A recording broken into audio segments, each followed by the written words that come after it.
नमस्कार मिथिला। किछु दिन पहिले सिजौल गेल छलहुँ संदीप यूनिवर्सिटी और ओतऽ किछु मित्रके काम छलनि तऽ गेल छलहुँ तऽ किछु अनुभव ओतुका बता रहल छी अहाँ सबके बीच।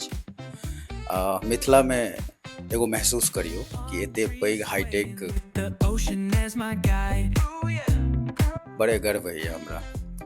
और ओहिमे एगो सर हमर गाँवके धरोहर और पूरा युवाके मोटिवेशनल गुरु mister doctor Sunil Jha, IIT Kharagpur brand. बहुत गर्व होइए और सर अहाँ जे काम कऽ रहल छी बहुत नीक लागल हमरा। मिथिलाके लेल बहुत नीक और शिक्षा एहन चीज छियै कि ओ अजर अमर छै। तऽ आओ एहि यूनिवर्सिटीके अनुभव जरूर बतायब, सरके तरफ से एगो गिफ्ट।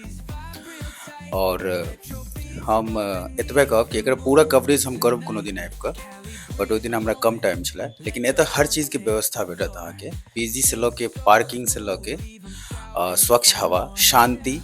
और सर से जब हम मिलै लए गेलहुँ थर्ड फ्लोर पर गेल छलहुँ और थर्ड फ्लोर से नीचा आबैमे हम एतबे अनुभव बतायब कि हम एते हाईटेक एते जल्दी मिथिलामे ग्रोथ हम नहि कतहु देखलियै।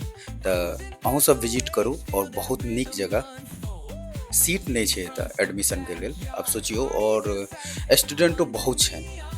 थर्ड फ्लोर से लऽ के हम ग्राउंड फ्लोर तक खूब और हमरा बहुत नीक लागल ई यूनिवर्सिटी। तऽ That funk and reach.